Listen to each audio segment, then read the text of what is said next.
Matthew 24 verse 37. Okay, sige, basahin natin sabay-sabay. Ready, go! But as the days of Noah were, so shall also the coming of the Son of Man be. Sige, manalangin po tayo. Panginoon, salamat po sa binigay niyo po na pagkakataon na makapagbahagi ng inyong salita. Tulungan niyo po, Lord, na ma-explain ko to ng maayos, ng maiintindihan ng bawat isa. Kasi katotohanan ng buhay, babalik kayo. At ready na ba kami sa pagbabalik niyo, Panginoon?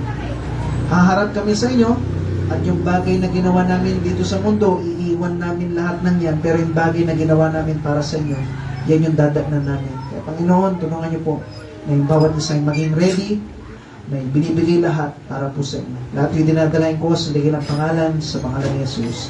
Amen. Thank you po sa inyo lahat. Pwede na tayo makupo.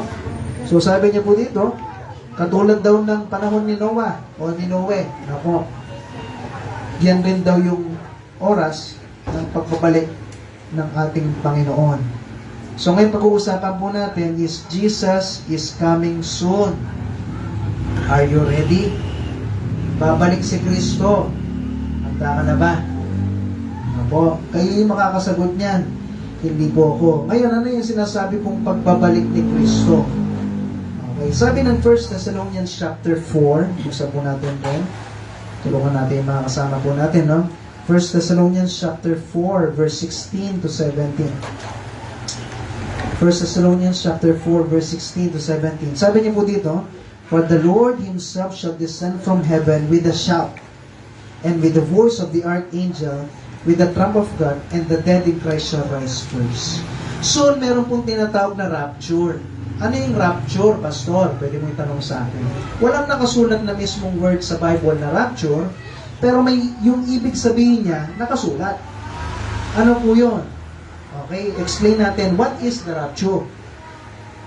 The rapture is the sudden event where Jesus Christ will return in the air to gather all believers, both the living and the dead, to meet Him and be taken to heaven before the tribulation begins. Ano yung rapture? Isa po itong event na mangyayari sa hinaharap. Pakinggan niyo po mabuti, ha? Nakatingin na po ba? Okay. Hindi natin alam kung kailan po ito. Ulitin ko po, ha? Hindi natin alam kung kailan to. Pero mangyayari po ito. Ano ito?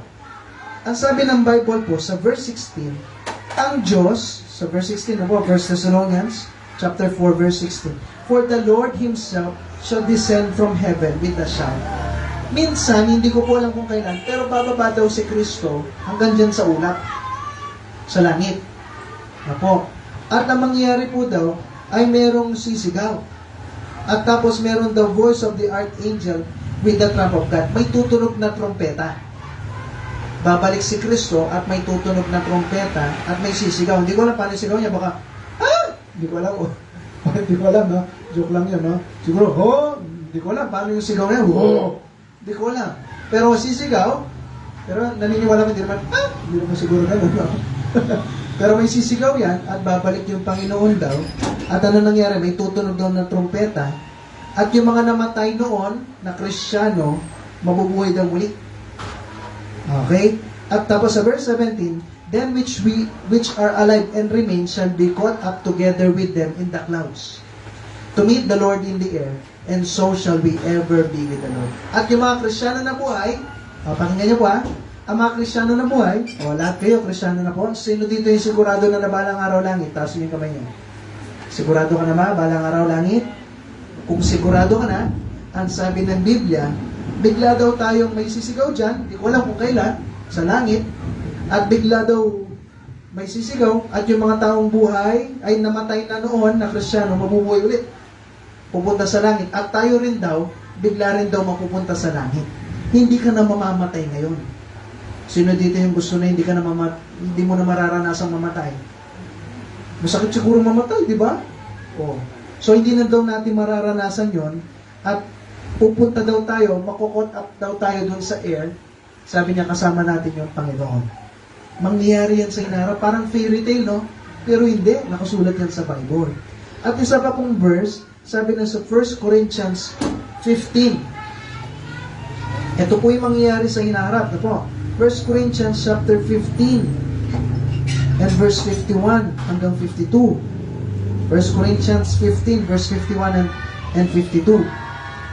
Okay, sabi niya, behold, I show you a mystery, we shall not all sleep, o hindi naman lahat mamamatay, sabi niya. But we shall be changed. We shall all be changed. Pwede dumating na sa punto na yung iba sa atin, mamatay, hindi ko alam kung hanggang kailan kasi, baka next 10 years pa. So, kung next 10 years, di ka po mamamatay, pag dumating yung rapture, dumating yung Panginoon, hindi mo na mararanasan yung kamatayan. Ako. At sabi niya po dito, sa verse 52, in the moment, in the twinkling of an eye, at the lamb's trump, for the trumpet shall sound, and the dead shall be raised incorruptible, and we shall be changed. Sabi niya, in a moment, in the twinkling of an eye. Gano'ng kabilis to? Isang kislap mata. Gano'ng kabilis yung pagpikit ng mata? Tingnan, pikit nga kayo. Gano'ng kabilis yan? May isang segundo ba yan? Wala. So, ang ibig sabihin, pakinggan niyo po mabuti, totoo mangyayari ito sa hinaharap. Bigla na lang, kunwari, darating yung Panginoon, tutunog yung trompeta, tapos sa isang kisna mga, yung mga taong namatay na Kristiyano noon, mabubuhay muli, biglang lilipad yan, pupunta sa langit, at tayo mga Kristiyano na nandiyan ka pa sa katawan mo, bigla kang kukunin din. Okay? Parang teleportation. Alam niyo ba yung teleportation? Biglang nandun na. At tapos lahat ng mga gamit natin may iwan. Damit mo, relo, salamin, tingga, singseng, pustiso. Natawa ko sa pustiso na. May iwan lahat yan. At tapos, makikita-kita tayo sa langit. Rapture ang tawag ko doon. Naiintindihan mo ba? At pagkatapos nun, magsisimula naman yung tribulation. Ano naman yung tribulation? A future 7-year period of intense suffering, judgment, deception, and global chaos that take place after the rapture. Ganito mangyari. Imagine niyo nagdadrive ka. Nagdadrive si Sir Alexander, tinanggap na niya sa puso niya si Kristo bilang tagapagligtas niya. Dumating yung Panginoon, tsup! Nawala siya.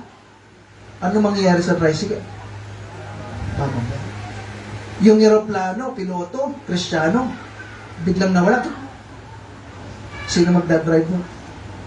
Imagine niyo, yung nagluluto, buti sana kung naka-induction ka. O yung nagluluto, sinindi yung stock. Yung nanay, Kristiyano, biglang nawala. Ano mangyayari sa bahay? Sa factory, yung mga factory dyan, dapat may nag-ooperate yan. Kristiyano, biglang nawala. Nawala yung mga ibang tauhan na marunong magpatay nung ano mangyayari sa factory? So imagine niyo gaano kagulo ang mundo at biglang nawala ang mga iba't ibang tao. Naiintindihan niyo? Na-imagine niyo po ba? Gaano kagulo? So pagkatapos ng lahat ng yan na na-rapture tayo, magkakagulo yung mundo at darating po si Antikristo. At magsisimula po yung 7 taon na paghihirap. Sa unang kalahating taon, papakita ng Antikristo na mabait siya. Opo. Sa unang tatlong kalahating taon na po, papakita niya na okay siya, magkakaroon ng false peace na peking kapayapaan, pero panandalian lang. May mga gulo pa rin, pero papakita niya na magiging okay yung mundo. At sa 3 kalahating taon, di ba, unang 3 kalahati, kasi 7 years magiging maayos kahit paano. Pero sa huling 3 kalahati, okay, magkakagulo yung mundo at papakita niya siya yung boss. At doon na dadating na kung saan meron ng tatak. Pag hindi ka nagpatatak, dito sa kamay o sa noo, hindi ka pwedeng bumili. At pag nagpatatak ka, dapat i-deny mo si Kristo. Pag dininay mo si Kristo, tatatakan ka nila. Okay? Sabi ng iba, barcode daw, sabi ng iba, microchip. Uso na po ngayon yung microchip na yan. Meron akong nakita, si Elon Musk, yung gumawa ng Tesla, okay? Gumawa na siya ng chip sa utak, na pwedeng ipasok sa utak mo, kukontrolin ng utak mo yung microchip, at kung saan hindi mo magalaw yung kamay mo, yung paa mo, gagalawin mo yung mouse ng computer gamit sa paningin mo at saka sa utak mo, gagalaw yun. Pwede ka mag-text, mag-type sa keyboard ng iniisip mo lang. Nangyayari na po. At soon, malapit na. At hindi ka pwedeng bumili pag wala kang tatak nun. Ano po? Hindi ko lang paano ibibili. Di ba may mga scanner? Di ba, gano'n, okay? Gano'n siguro, hindi ko alam, no? Kung paano gagawin nun. Hindi ko alam, joke lang yan ako, pero hindi ko alam paano gagawin nila. Pero hindi ka daw pwede bumili. At pag hindi ka nagpatatak, okay, papatayin ka. Pupugutan ka ng ulo. Okay? Basta mangyayari ba yan? Naalala niyo yung pandemic? Hindi po tayo makabili pag wala kang vaccination card at quarantine pass. Nagawa ng nasubok na tayo. Soon, mangyayari rin yan sa inaharap. Hindi ka pwedeng bumili, okay? At hindi ka rin pwedeng magbenta kapag wala kang tatak. Nasa inaharap yan. Pastor, nakakatakot naman. Yan po ang mangyayari sa inaharap. Kaya dapat Kristiyano ka. Dapat tinanggap mo na si Jesus. Kung hindi, may iwan ka sa magulong mundo. At marami pang mangyayari po yan. Doon sa 7 years na yan, marami mga sakuna mangyayari. Isa sa mga sakuna, bigyan ko na kayo papyaw, yung isa sa comet is babagsak sa mundo at 1/4 ng population ng mundo mamamatay. Ilan yung population ng mundo? 8 billion. Yung 1/4 ng 8 billion is ilan yun? 2 billion ang mamamatay kaagad-agad in an instant dahil dun sa babagsak po na yun. Mangyayari po yan sa hinaharap. Ngayon, kailan mangyayari? Tingnan natin. Sa Matthew chapter 24 and verse 3, sabi niya po dito, kasi nag-usap si Kristo at saka mga disipulo, okay, pinagmamalaki nila yung templo, at sabi ni Kristo sa kanila sa verse 2, see ye not all these things, verily I say unto you, wala daw matitira kahit isang bato doon sa pinagmamalaki nila doon sa templo. At sa verse 3, tinanong nila, banda sa ula, sabi niya, what shall be the sign of thy coming? Panginoon, kailan ka babalik? Okay, at kailan yung end of the world? Tandaan nyo, tinatanong nila kailan yung end of the world, hindi yung rapture. Ano po? Pero malapit na, sinabi ni Kristo, kapag ito daw, ano yon? Sabi niya, and Jesus answered and said unto them, take heed that no man deceive you. Mag-ingat kayo, walang tao mga mangloloko sa inyo. Sa verse 5, sabi niya, many shall come in my name saying, I am Christ. Ayan, si Kibuloy, sinasabi niya, ako si Kristo, appointed Son of God. Ano po? So, isa yan sa mga pahiwatig na malapit na daw dumating si Kristo. Naintindihan niyo po?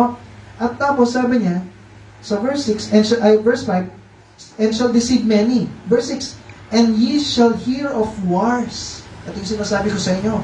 Makakarinig ka ng gera at rumors of wars. See that ye may not be troubled, for all these things must come to pass, but the end is not yet. Lahat ng ito mangyayari, pero hindi pa yun yung end of the world. Okay, so nangyayari na ba? May papakita akong video po sa inyo bago tayo magpatuloy.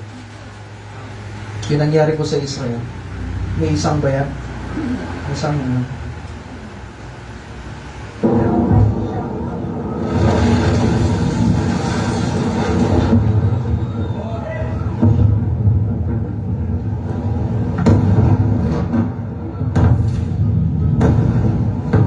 imagine mo, no, sa syudad natin, bigla may magbobombang ganyan, no?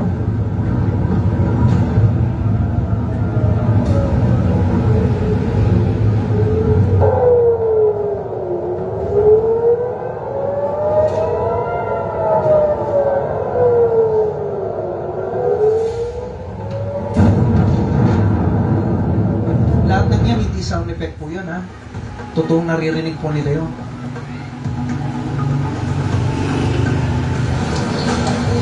Yan yung lugar ng bago nila pinasabog, yan, may mga tao po daw na bumibili dun sa lugar po na yun.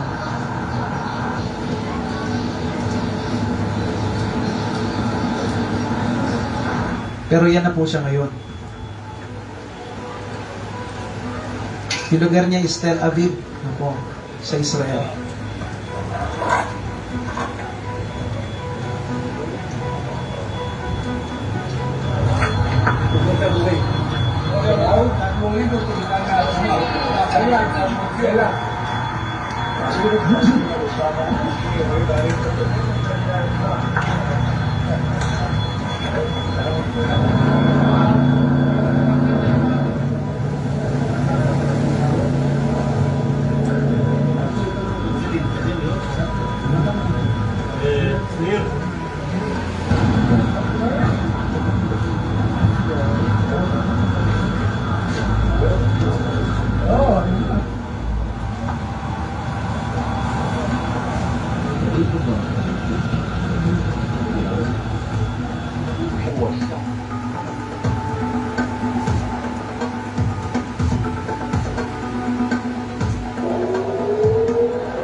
Imagine nyo, no, bawat gabi maririnig ko yung mga ganun dyan. Pero may mga ano po sila dahil sa gera.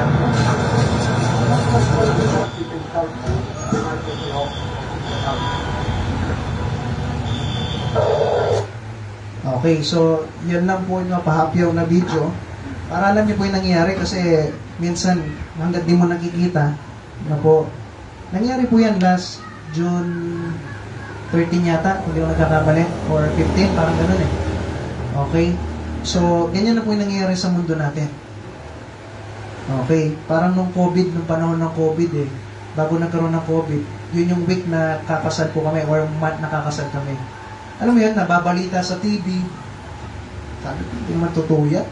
Tapos mamaya, nabalita sa Manila na daw, may nakapasok, may check. Tama po ba? Tapos, doon kumana. Hindi naman siguro abot sa atin yan. Manila yun eh. Hanggang sa bandang uli, umabot na sa atin. Okay, nasa bansang Israel yan. Ano po? Wala, malayo tayo dyan. Pero soon, babalik si Kristo, no? At yung mga sign na sinasabi bago siya bumalik, na po, nakasulat na yan. Wars. Rumors of wars. Baka mamaya yung iba sa inyo, hindi na umabot ng courage. Darating na si Kristo. Mag-isip-isip na tayo. Naglilingkod ka na ba ng totoo? Ano po? Baka wala ng 5 years ang hinaharap. Baka wala ng 2 years. Baka wala ng 1 year. Hindi ko po alam kailan. Kaya maglingkod ka na. Ano po? Encourage ko po kayo, maglingkod ka na. Sabi po ng Bible, tuloy lang po natin. Sabi niya sa verse 7, for nation, Matthew 24 verse 7, nation shall rise against nation. Ayan, Israel versus Iran. Sumasali ang US. Sumasali ngayon, kung mapapanginggan nyo, parang sumasali na ngayon yung Russia. Ay nako, magkakagulo-gulo na po yan, na po. Kingdom against kingdom, na po, mga kapangyarihan yan, yung mga world power natin, US, Russia, China, ay, pag sumali pa yung mga yan, na po. Okay, at tapos sabi niya po dito, at magkakaroon daw ng famine, no? Kung makikita nyo, may mga food shortages na, o may pestilence, kamukha niyan, nagkaroon na ng COVID-19, at marami ng mga iba't ibang mga nababalitaan kayo na may iba't ibang sakit. Tama po ba? Tama po ba ako? Oh. At tapos sabi niya, okay, at earthquakes, may mga lindol na, no? Iba yung lindol nun, tsaka ngayon, tama po? Okay, pero minsan may natawa ko yung sa China daw, nagkaroon ng lindol. Yung bata, kumakain siya, matabang bata, kumakain siya. Naglindol. Sabi niya, tara, lulas na tayo. Lumabas siya, kaso yung hindi niya pa binalikan niya, kinain niya pa ulit. Tapos, di na, mamaya kinuha niya yung plato, tsaka yung ulam niya. Yung kanin siya ulit. Dala-dala niya ganyan. Nandun sa elevator, pababa, sabi ng tatay niya, bitawan mo yan. So, takbo siya ulit doon sa kusina, binitawan niya, kaso sumuko pa siya ng mga tatlo. Tapos sabay labas. No? Inuna niya yung priority niya. Priorities first, no? Pero no, yung mundo natin ngayon nagkakagulo na. No? Sana yung video na yan, namumulat yung mga mata po natin Pero sabi ng lahat ng ito sa verse 8, all these are the beginning of sorrows. Parang sa isang babae na manganganak na, di ba, nagle-labor muna. Wala pa yung manganganak, di ba po? Magle-labor muna yan na medyo matagal ng konti. Iba-ibang, merong isang araw muna magle-labor, tama po ba ako? So, sinasabi ng Bible, eto lahat na mangyayari, pero wala pa yun. Nare-ready pa lang. Okay. Pero malapit na. Tama po ba pag nagle-labor, malapit na ba yun? Abuti pa ba ng isang buwan pag... Ay, hindi na, no? Ang hirap naman na magle-labor ka, isang buwan. Ay, sino po sa inyo yung pinakamatagal nag-labor? Meron bang 1 week? Meron bang 1 week na nagle-labor? Mga 3 days, meron? Meron, no? Okay. So, ibig sabihin, kung 3 days, malapit pa rin. Sabi ng Bible, lahat ng ito ay mangyayari sa hinaharap. No po? At nangyayari na. Ulitin ko nangyayari na po. So, maging ready na po tayo na maglingkod sa Panginoon. Amen po? Okay, sa verse 36. Sabi niya po dito, but the day and the hour knoweth no man, no not the angels of heaven, but my Father only. Sabi ni Kristo, yung pagdating ng panahon na ito, yung Diyos Ama lang ang nakakaalam. So, ibig sabihin si Kristo hindi niya alam. Kasi sabi niya, yung Diyos Ama lang Akala ko ba Diyos din si Kristo? Malaking tanong po yan, di ba? Ba't di alam ni Kristo? Alam ko ba Diyos siya? At sabi, Diyos Anak, Diyos Ama, Diyos Espiritu Santo, iisang Diyos lang yan. Ba't di niya alam? Kasi habang nagsasalita si Kristo dito, tao siya, nakaform siya ng tao, na nagpapakumbaba dun sa kalooban ng Ama. So, pinapakumbaba niya yung sarili niya, kaya sinasabi niya, ay, yung Diyos lang yung may alam. Pero ngayon, bumalik na siya sa langit. Alam na niya ba? Alam na niya. Naintindihan niyo mo ako. So, yan lang po yung ibig sabihin niya dyan. Ngayon, kung ikaw magmamagaling ka, sabihin mo, after 3 years, darating na yung Diyos. Yung, sinabi nga ng Bible, walang nakakaalam Tapos ikaw, alam mo. So, hindi siya pwede. So, paano natin malalaman babalik si Kristo? Pag nakikita mo na, ayan na, malapit na. Amen po? Naiintindihan niyo po ako? May mga signs na end of the world. Pero bago mag-end of the world, magra-rapture muna. So, kung itong mga signs na ito nangyari na, ibig sabihin, malapit na po. Amen po ba? Tuloy po natin. So, verse 37. But as the days of Noah were, so shall also the coming of the Son of Man be. At katulad ni Noah, na gumagawa ng arka, piniprepare niya yung arka, ganun din yung mga panahon po na mangyayari sa hinaharap. Bakit?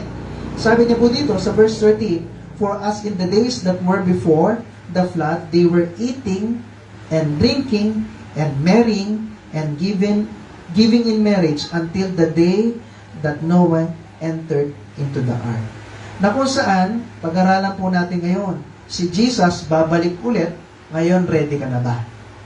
Number 1, okay, tandaan nyo, there will be people who will be left behind. Merong mga tao na hindi ready. Tama po ba? Na may iiwan. Katulad ni Noah, gumagawa ng arka. For 120 years, magsisi na kayo. Magbago na. Ayusin na natin. At sumama kayo sa arka. Hindi sila sumama. Pero mo nakita mo ng mga hayop pumapasok sa arka. Tingin nyo si Noah, inisa-isa niya pa yung mga hayop. Hindi ako naniniwala doon. Naniniwala ko yung Diyos, pinapunta niya yung mga hayop. Papahirapan niya pa ba si Noah? Ikaw, kaya niya magdala ng elepante sa Sa arka? Hindi. Manguhuli ka naman. Sa gagawin mo. Tatakbo mo yan. Papasok mo sa arka. Hindi na pagod si Noah, nagagulan. Ang dami ng hayop. Tama ba? Marami ba yung hayop? Anong pangalan mapapagod ka rin? Ostrich pa kaya? Abuli mo yung ostrich, papasukin mo sa arka. Pwede? Hindi pwede. Pero, paano nakapasok? Yung Diyos, pinaisip niya sa mga hayop, pasok kayo. Naintindihan niyo mo ba ako? Ngayon, ikaw, hindi ka ligtas. Hindi ka naniniwala kay Noah, pero umakit yung hayop sa arka. Dapat isang sign na yon na ba't itong mga hayop na ito pumapasok? Pero hindi po sila nakinig hanggang sa sinarado ng Diyos. Yung Diyos yung nagsarado ng arka. Ngayon, biglang umulan. Umulan ng isang araw, 2 araw, 3 araw. Umuulan, yung tao nagtataka. Ang nangyari po, siguro nung bumabaha na, kumakatok sila kay Noah. Noah, papasukin mo ako. Noah, papasukin mo kami. Walang magagawa si Noah Diyos yung nagsara. At huli na ang lahat. Naintindihan niyo po ba ako? So habang hindi pa huli ang lahat, habang paulit-ulit kayo natuturuan, magsisi na, ayusin na natin buhay Kristiyano, no po? At yung mga hindi po sa inyo, sana lahat po talaga tayo dito, sigurado ka na ng langit, siguraduhin mo na. Kasi soon darating yung Diyos, may iwan ka. At yung problema nito, maaalala mo, ay, ito yung sinabi ni Pastor Kenneth noon, may iwan ka. Wala kang ngayon magagawa. At 7 taon mong haharapin yan. Ngayon, yung mga nag-reject kay Kristo, yung ayaw talaga nila kay Kristo, magkakaroon ng strong delusion. Maniniwala sila sa kasinungalingan. At kung naniwala yung isa sa kamag-anak mo sa kasinungalingan, na po, ang mangyayari nun, kung ikaw, meron kang alam sa Bible, kaso konti lang, ikaw medyo maliliwanagan ka ngayon, maaalala mo. Hindi mo naman ni-reject, pero ngayon maaalala mo. O ngayon, ang gagawin ng mga ibang kamag-anak nyo, ang sabi ng Bible yan, dahil naniwala sila sa kasinungalingan, bigla nilang hihilahin yung isa. Hihilahin ka niya. Kukunin ka niya, dadaling ka niya sa gobyerno, at sasabihin niya, ito, hindi sa kasama sa naniniwala sa atin. At ikaw, may 2 choice ka. Sumama ka sa paniniwala nila at tatatakan ka nila, o papatay. Naintindihan niyo po ba ako? Gusto mo pa bang maranasan yun? Pastor, nakakatakot naman sa inara. Ganyan po yung mangyari. Kaya dapat siguraduhin niyo na po na langit ka balang araw para hindi ka may iwan sa rapture. Naintindihan po ba? Tuloy po natin. Sabi niya po dito, verse 39. Okay, pakibasa po. Ready? Go! Until the flood came and took them all away, so shall also the coming of the Son of Man. Yan, hindi daw nila alam na kung saan, kung anong mangyayari hanggang sa yun na, nangalunod po sila sa, sa baha. Number 2, bilis na po tayo. There will be people who will be taken. Okay? Merong mga tao na may iwan at merong mga tao na makukuha. Sino yon? Sabi niya po dito sa verse 41. 2 women shall be grinding at the mill. So, yung mga 2 babae nagtatrabaho daw, nag-grind, nagtitis-tis ng, yung bigas siguro, ano naman yung halaman, the one shall be taken and the other left. So, may kukuha yung isa may iwan. Okay, syempre, yung isa Kristiyano, yung isa hindi. Okay? Tapos, sabi niya dito sa verse 40 pala, and the 2 shall be in the field, the one shall be taken and the other left. Meron 2 nagtatrabaho, yung isa kukunin, yung isa hindi. Verse 42, sabi niya, watch therefore, for ye know not what are the Lord that come. So magmasid kasi hindi mo alam kung kailan babalik ang Diyos. Ngayon, sino yung mga pupunta sa langit, masasama sa rapture? Yung mga Kristiyano. Ngayon, merong 2 uri ng Kristiyano. Meron yung letter A, Christians who don't really care, at letter B, merong Christians who really care. Ngayon ang tanong, sino ka doon? Tandaan niyo po, may 2 uri ng Kristiyano. Yung Kristiyano may pakialam at yung Kristiyano walang pakialam. Sino ka doon? Tandaan niyo po, tinatanong ko, hindi ikaw yon. Okay, hindi ko naman sinabi, ikaw yung Kristiyano walang pakialam. At hindi ko rin sinabi, ikaw yung Kristiyano may pakialam. Ikaw yon, makakaalam niya. Sino ka po dito sa 2? Sabi ng verse 43, but know this, that if the good man of the house had known in what watch the thief would come, he would have watched and would have not suffered his house to be broken up. Ngayon ang tanong, sino dito yung alam mo, kung alam mo pala na mananakawan ka, hindi ka ba magbabantay? Tama po? Pero kaya minsan nananakawan tayo kasi hindi mo nabantayan. Hinayaan mo nakabukas yung gate. Hindi mo nabantayan. May pumasok doon. Pero kung sinabi na magnanakaw, sige bukas ng alas 3, pupunta ako sa bahay mo, magnanakaw ako. Di ka ba magre-ready? Okay, pero kaso walang magnanakaw na ganun eh. Meron mo ba? Bukas ng alas 3, aakyat bahay ako. Okay, kukunin ko yung mga pera niyo doon sa bahay, no? Hindi mo ba itatago ngayon? Tama mo ba? Ngayon, kung alam mo daw na kung kailan babalik, yung magnanakaw o pupunta yung magnanakaw, magiging ready ka. Ngayon, dahil walang ganun, ang sinasabi ng Bible, maging ready ka na. Tama po? Kasi hindi mo alam kung kailan. Ngayon ang tanong, sino ka sa dalawang Kristiyano na ito? Isa ka bang Kristiyano na wala kang pakialam, na namumuhay sa kasalanan, umiinom ka pa, naninigarilyo ka pa, sumasayaw ka pa, na kung saan namumuhay ka na parang hindi ka Kristiyano. Paulit-ulit na preaching, naririnig nyo na po, paulit-ulit. Minsan nakakarindi na, puro lagi tayo, preaching ko sa inyo, iwas sa kasalanan, maglingkod sa Panginoon, seryosohin na natin buhay Kristiyano, huwag tayong maging plastic. Naalala niyo po lahat ng yan? Tinuturo po sa lahat ng sa inyo yan, na po, at yung bawat linggo, para sa Panginoon yan, huwag niyong gagamitin sa business niyo. Buong araw yan, magmula 12 o'clock na madaling araw, papuntang 12 o'clock na madaling gabi. Meron ba madaling gabi? Okay. Hating gabi, madaling gabi. No? Hating gabi, sa Panginoon yan. Huwag niyong gagamitin ng pansarili. Huwag niyong gagamitin pang business niyo.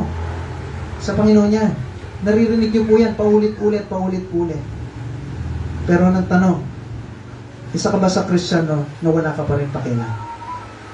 Soon, pag dumating pa nga ng oo, mapupunta ka nga sa langit, pero may sinasabi yung Bible sa 1 Corinthians, buksan po natin ito. Chapter 3 and verse 15. Okay, marami na po. 1 Corinthians chapter 3 and verse 15. Sabi niya po dito, 1 Corinthians 3:15, if any man's work shall be burned, he shall suffer loss, but he himself shall be saved, yet so as by fire. Na kung saan, oo, pumunta ka nga ng langit, pero dahil wala kang ginawa na sa buhay Kristiyano mo na seryoso para sa Diyos, nagpakabisi ka sa school mo, sa work nyo, sa iba't ibang bagay, wala kang binibigay na oras para sa Panginoon. Blessing si Sir Alexander, no? May trabaho paglinggo, pero sabi, may trabaho man o hindi, mag-church na ako. Tama yan? Tama po yan? Kasi lahat ng bagay na yan, yan yung makukuha mong reward sa langit kasi nagbibigay ka ng oras sa Diyos. Amen po? Pero kung hindi ka seryoso sa Panginoon, naligtas ka nga, pupunta ka nga sa langit, kasama ka sa mararapture. Pero katulad daw ng isang bahay, kunwari, meron na po ba nasunugan sa inyo? Wala pa naman. Kami po, nung nagtitinda kami sa palengke, parang kunwari, na-in Chinoy, parang ganyan meron kami ganyan sa Dao. Merong time po noon na nasunugan po sila, papa, mama ko, yung tindahan nasunog. Imaginin mo tindahan mo masusunog. Lahat ng pinundar mo, wala. Sabi nga mas maganda daw na nanakawang ka na, huwag ka lang masunugan. Tama po ba? Kasi pag nasunugan ka, zero. Katulad ng isang taong nasunugan na zero ka. Oo, hindi ka nga nasunog sa bahay mo na nasusunog, naligtas ka ng bombero. Pero zero ka. Ganon din sa langit. Imagine mo. At dito sa lupa, pwede ka pa magtrabaho para okay ka ulit Tama po? Makapagpandar ka ulit. Kaso sa langit, wala na. Hindi na pwede magtrabaho doon. Yung reward mo ngayon, zero. Nasa langit ka nga, hindi ka nga napunta sa impyerno, pero zero ka sa Panginoon. Gusto mo ba yun?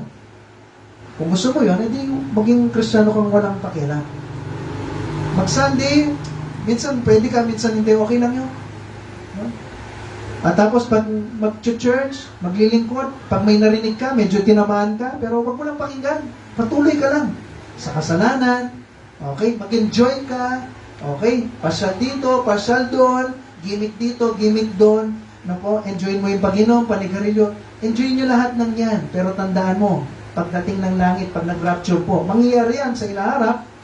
Tandaan nyo po, totoo ang Bible, hindi to fairy tale. Pag bigla na nag-rapture to after 3 months o after 1 year, di ko alam kung kailan po. Okay? Hindi ka nga maiiwan, pero haharap ka sa Diyos na zero ka. O isa kang Kristiyano po, matataas po tayo, na ganito ka, Christians, puri repair. Kapag pinakinggan mo, pinasok mo dito, hindi mo lalabas doon kung hindi papasok mo sa puso mo. Sabi po ng Bible sa 1 John chapter 4 verse 19. Marami tayong bubuksan na po bago tayo matapos. 1 John chapter 4 and verse 19.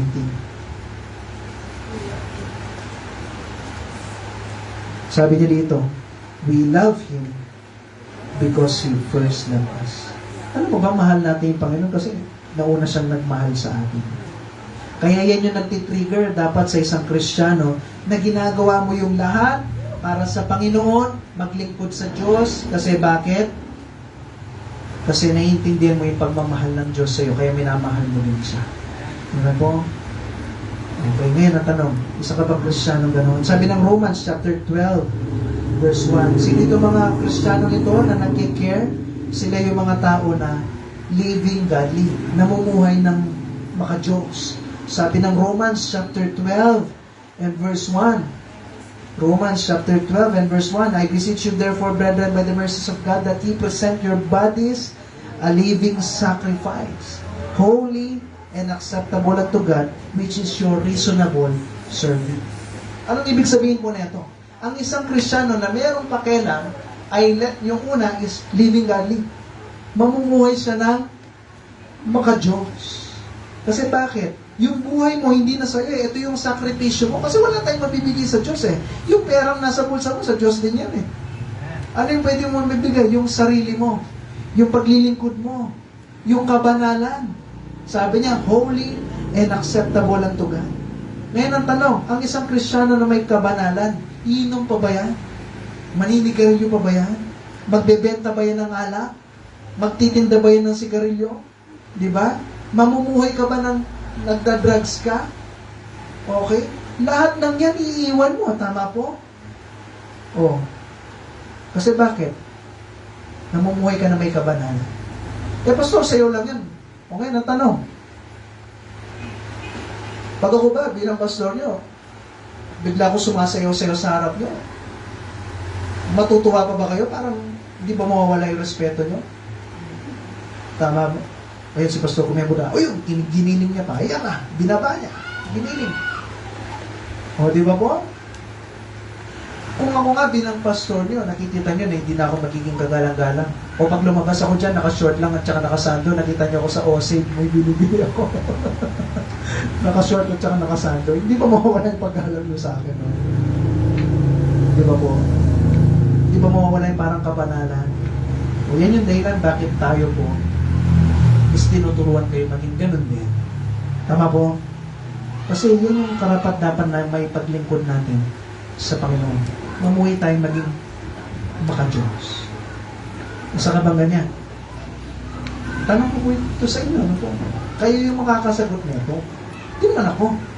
Ang magagawa lang ng pastor, turo ng turo po sa inyo.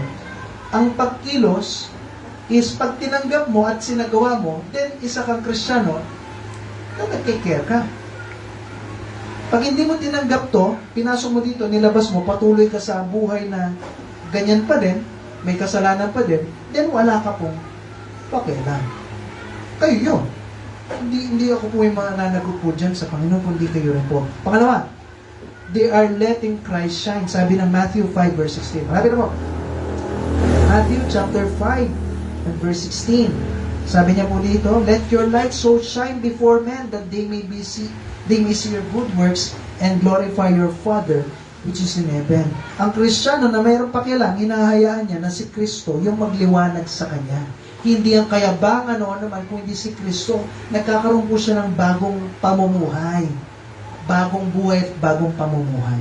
At yung uli, sabi niya sa James chapter 1 and verse 22. At yung Kristiyano daw na mayroong pakialam, sabi ng James chapter 1 and verse 22. Sige, pakitulong natin magbukas. James chapter 1 verse 22. Sabi niya po dito, verse 22, but be doers of the word. Maganda daw ay maging tagakilos ka ng salita. Ano yun? Yung salita ng Diyos, kinikilos mo. and not hearers only, deceiving your own selves. Ang Kristiyano na mayroong pakialam, kikilos niya yung narinig niya. At hindi niya lang papakinggan. Kasi bakit? Niloloko mo daw yung sarili mo. Pag church ka ng church, tapos walang pagbabago, church ka ng church, wala pa rin pagbabago, niloloko mo yung sarili mo. Para ka daw isang tao, sabi niya po dito, sa verse 23, tingnan niyo po. But if any be a hearer of the word, and not a doer, he is like unto a man beholding his natural face in a glass. At tapos sabi niya, for he beholdeth himself, and goeth straightway, and goeth his way, and straightway forgetteth what manner of man he was. Pag ikaw daw, ganito po pinakinggan mo yung Bible, tapos hindi mo ikinilos, nakinig ka lang tapos nilabas sa kabila na parang wala kang natutunan, para ka daw isang tao na nagsalamin, tinignan mo yung sarili mo, uy, may kulangot pa ako dito may tulog pa ako dito may muta ako, laki tapos yung buko, nakagana sige, pwede na yan. Lalabas ka ngayon, pupunta ka na sa office mo, may kulangot ka ba dito, may tulog ka ba dito, may laway ba dito, ano nangyari sa'yo? Okay lang, ito yung bagong style ngayon, yung bagong trend. Pwede ba yun? Tama po? Hindi. Tama po? Kasi bakit? Niluloko mo yung sarili mo, salamin-salamin ka pa. Tapos, tinignan mo na nga, alam mo nang may dumi. Hindi nyo palilinisin. Tama po? Oh. Ganun daw yung salita ng Diyos. Napakinggan mo, pag hindi mo kinilos, para ka daw ganon. Amen po ba? Last, number 3. Which of the three are you? Alin ka dun sa tatlong yan? Na po. Tandaan niyo po, ang sabi ng Bible, may 7 taon na tribulation. Ngayon kung hindi mo tinanggap si Kristo, sabi ng Matthew chapter 24 verse 44. Ito na po yan. Last verse na po ito, tapos na po tayo. Sabi niya, therefore, be also ready, for in such an hour as ye think not, the Son of Man cometh. Matthew 24 verse 44. Sabi niya po dito, maging ready ka kasi sa oras na hindi mo inaasahan, doon dadating yung Panginoon. Ito yung problema na ito. Hindi mo talaga inaasahan na dadating yung Panginoon. Ay, sinasabi ni Pastor, matagal pa siguro yan. Kaya anong gagawin mo? Mamumuhay ka pa rin sa dati. Ininom, ninigarilyo, nagmumura, yung pagkilos natin, yung pananamit natin, lahat-lahat, hindi pa natin ayusin. Sabi ng Bible, pag hindi ka nagiging ready, hindi mo alam, bigla na lang dadating yung Diyos. At tapos, alin ka dito sa tatlo? Isa ka ba dun sa letter A? Are you still lost? Isa ka ba sa maiiwan? Tandaan mo, may 7 taon kang paghihirapan niya. Ay, nako. Baka isa ka pa sa mababagsakan, isa ka sa 2 bilyon na tao na mamamatay. So, papamaranasan yung paghihirap, magugutom ka kasi magtatago ka. Ngayon, ang tanong, saan ka magtatago? Kung maiwan ka, saan ka magtatago? Paano ka kakain? Anong pambibili mo? Maiwan ka ba? Ngayon, kung ayaw mo maiwan, tanggapin mo na si Kristo. Amen? Aminin mo na makasalanan ka. Pagsisiyan yung kasalanan. Sabi mo kay Jesus, Lord, daling ako sa langit ba naman. Ay, Pastor, tatry ko na lang mabuhay. Magpapaiwan na lang ako. Sigurado ka? Kala mo, kasama ka sa pelikula na action star na matagal kang mabubuhay. Diba? Yung mga pelikula lang yan, na nakakasurvive sila. Tingin mo kaya mag-survive ng 7 years na wala kang pagkain? At lahat ng tao hinahunting ka? Kaya mo? Ewan ko lang. Hindi ko lang alam kung kaya mo. Ano po? So, huwag kang papayuman. Eh, yung problema nito, dahil kaka-reject mo, buti sana kung hindi ka magkaroon ng strong delusion. Kung maaalala mo sana. Eh, paano kung isa ka sa nabigyan ng strong delusion? Maniniwala ka sa kasinungalingan. Dahil kaka-reject mo ng Bible, isa ka sa nag-reject. Kasi yung magkakaroon ng strong delusion, yung nag-reject. Ano yung strong delusion? Malaking kalituhan. Eh, paano kung isa ka na nabigyan nun? Eh, di maniniwala ka dun sa Antikristo, papatata ka, impyerno ka diretso. Ganun na mangyayari mo dyan. Ako. O, pangalawa, are you still a Christian who doesn't care Ikaw ba yung Kristiyano na wala kang pakialam? Paulit-ulit na preaching, oh. Ang dami na dito na tinuro po sa inyo. Minsan, dinaretso ko na kayo. O si Kristo namatay sa krus, hindi mo siya mahal kung wala kang ginagawa para sa Kanya. Okay? Pero isa ka ba doon sa, labas doon sa kabila? O yung muli, isa kang Kristiyano, kurili ka. Church ka, inaabangan mo lagi eh. Bawat church, ano kayo tuturo ulit ni Pastor? Ano kaya pwede kong may apply sa buhay ko? Ano kaya pwedeng ganito ganyan? Ganun po ba tayo? Sabi ng Romans, chapter 8, verse 17 to 18. Ito na yung last verse, tapos na tayo. Romans chapter 8, verse 17 to 18. That's Romans 8, verse 17 to 18. Sabi niya po dito, Romans 8, verse 17 to 18. Verse 18 na po tayo.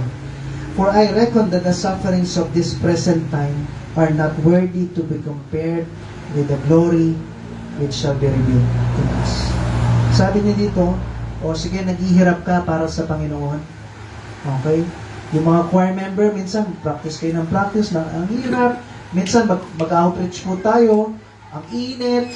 Minsan, magtuturo ka ng Bible, nare-reject ka. Minsan, mag-church ka, may sasabihin pa yung mga magulang mo. Okay? Minsan, meron pang magulo sa bahay, ganito, ganyan. Pero isasakripisyo mo yun. Yung sa trabaho nyo, yung sa school nyo, hindi mo na ako magaganyan. Unahin ko yung Panginoon. Tandaan nyo, lahat ng paghihirap na yan, sabi niya po dito, are not worthy to be compared with the glory which shall be revealed in us. Lahat ng paghihirap nyo para sa Diyos, tandaan niyo po ito ha, nakikinig po ba lahat? Lahat ng paghihirap po, nainitan ka ngayon, salamat nga sa Panginoon, maganda yung klima, thank you Lord na po. Pero kung dumating sa punto, nainitan ka, mag-drive ka pa, minsan puyat ka pa sa trabaho mo, pero mag-church ka, lahat ng paghihirap nyo pong yan, ang sabi ng Bible, walang silbi lahat ng yan doon sa reward na matatanggap mo. Ibig sabihin, napakalaki ng reward na makukuha natin sa langit. Kaya yung paghihirap mo, konti lang yan. Hindi daw makukumpara yan doon sa reward. Kumbaga parang ganito eh. Nagwalis ka lang ng isang pirasong candy dyan, binigyan ka ng 1 milyon. Hindi na, sino gusto na? Ako gusto ko. Parang ganun lang. Ang paghihirap natin, parang nagwalis ka lang ng candy. Pero bibigyan ka ng reward na malaki. Gusto mo ba yun? Kung gusto mo, then maging Kristiyano po tayo na mayroong pagkain. Amen po? So, babalik si Kristo, ready ka na ba? Hindi natin mapipigilan to. At mangyayari na po. Soon, pag nagkagera na niyan yung Russia, sumama na yung China at lahat-lahat, baka malapit na talaga. Hindi naman nahayan ng Diyos na masabugan tayo mga Kristiyano. Ano po? Soon, darating siya. At pagdating niya, ready ka ba? Kayo po yung mga kasabihin. Kayo po tayo na, tapos po tayo. Habang pinapatugtog yung ating invitation song,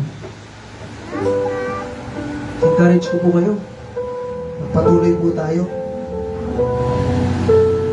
Sa bawat pagod, bawat pawis, bawat iyak, bawat effort, bawat struggle po natin, bawat kaiiyan, bawat persecution na nararamdaman mo sa pamilya mo, bawat kaiiyan na kung saan minsan pinapaya ka bilang isang Kristiyano, church ka dyan, kala mo naman kung sino ka, ganito ganyan. Minsan may mga masasabi po sa atin na mga masasakit na salita.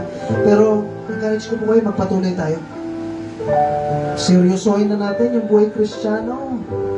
Huwag ka nang makipaglaro sa panahon, sa oras, dahil di natin hawak ang oras.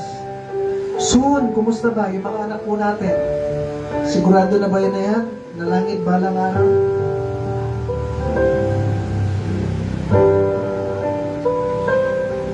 Yung kapatid mo, sigurado na ba siya balang araw na langit? O pinapatagal pa natin? Yung pag-uugali natin, yung trato pa natin sa mga anak natin o sa kapatid natin, parang hindi pa tayo Kristiyano, hindi nakikita yung pinagkaibahan.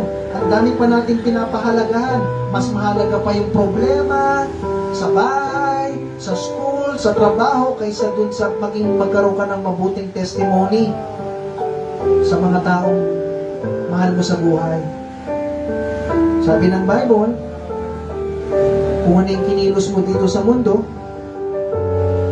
yan yung magiging reward mo sa langit. Yun ang pag-aralan natin, to give every man according to his ways, according to the fruit of his doings. Pag hindi ka naging seryoso sa buhay Kristiyano po natin, yung mga kamag-anak mong pinapanalangin mo, yung mga anak mong pinapanalangin mo, hindi maliligtas yan. Diretso na kita. Ang dami nating pinapriority. Yung mga maliliit na bagay na hindi naman talaga mahalaga. Pinapahalagaan pa natin, nakikipag-away pa tayo sa kanila. Naaway mo pa yung anak mo, minumura mo pa yung anak mo, yung kapatid mo, ganun din. Inaaway mo pa. Hindi mo man pinapansin. Hintayin mo lang. Yung reward mo is, balang araw may impyerno po sila. O yung magulang mo, ganun ka ba? Nilalabanan mo pa ba? Hindi ka nagiging magandang testimony? Sumusunod ka pa ba? O tamad ka pa rin sa bahay nyo? Inutusan ka lang. Reklamo ka na reklamo. Tandaan nyo po, pagdating ng rapture, may iwan yung mga yan. At yung mahirap dito, dahil wala kang sinabi patungkol sa buhay Kristiyano mo, wala silang alam. At hindi nila alam yung 7-year tribulation, hindi nila alam yung Antikristo, at may iwan sila, maniniwala sila, magpapatata ka agad. At siguraduhin ko sa iyo, diretso sila sa impyerno nun. Basta tayo sa ating buhay Kristiyano.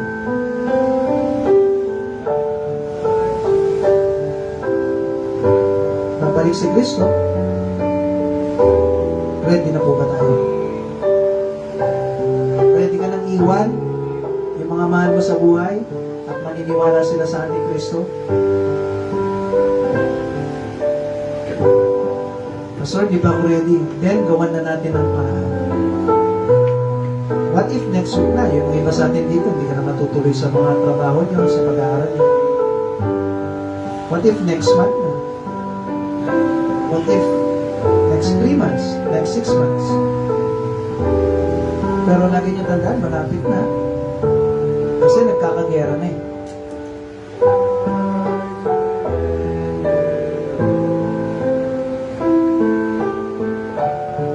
Ngayon ang tanong, kailan po tayo magsiseryoso bilang isang Kristiyano? Ikaw po yung makakasagot niyo. Eh, di ba? Magseryoso na tayo. At least bago bumalik yung Panginoon, makikita niya na naglingkod tayo at nagseryoso po tayo sa ating buhay Kristiyano.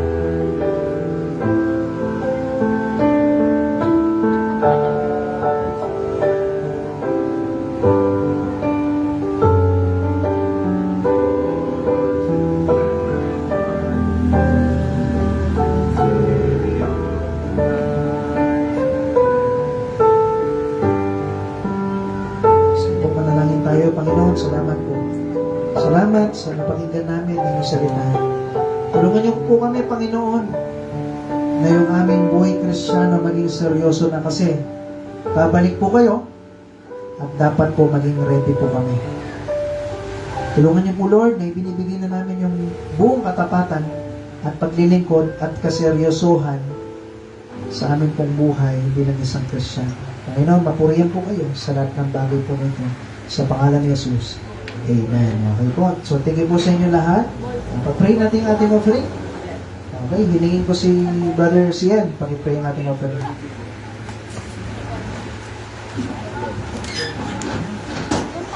Okay po, let's pray. Panginoon, salamat po sa binigay niyo po ng pagkakataon na makapasama po kami muli at makapakinig po ng inyong salita po. Kanina po sa mga service yung po about sa prayer, ay sa Sunday school po, about po sa prayer, dahil po kung paano po kami bilang isang Kristiyano, Panginoon. Tulungan niyo po na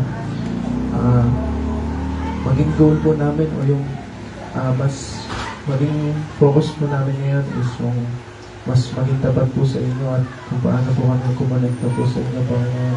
Lord, pagpalain niyo po yung bawat isa po na nandito, pagpalain niyo rin po yung offering po, nung bless niyo po yung magbibigay at yung ibinigay na madali po rin sa amin at yung church, Panginoon. And Lord, lahat na ito yung kadalangin sa pangalan ng Jesus. Amen. Okay, so kung bisita po kayo, wala kaming hinihiling na kahit magkano po sa inyo. Pero in-encourage lang namin yung bawat isa na magbigay para sa Panginoon. Ito naman yung extra na ibinibigay namin para sa Panginoon. Ito po.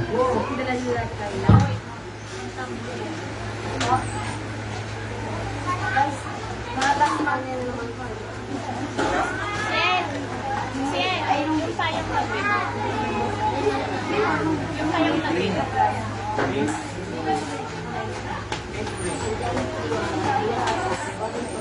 Saan? Sa ban? Ayaw ako lang sabihin.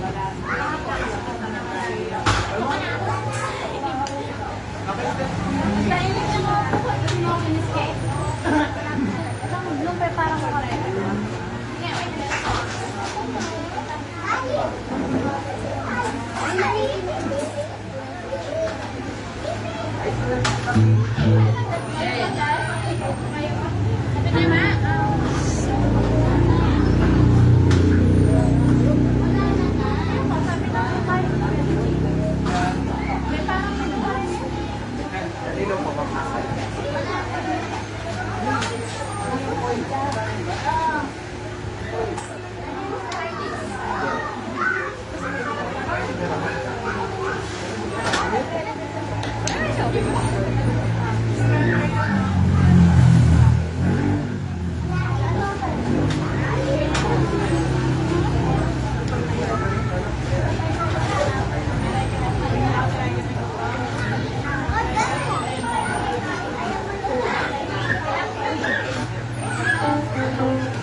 Okay, sige. So, bago tayo mag-dismiss, hinihingi ko lang po yung bawat isa na po. Kasi ang tricycle po natin is naghihingalo na. Kailangan niyang pa-check up at ma-hospital na po.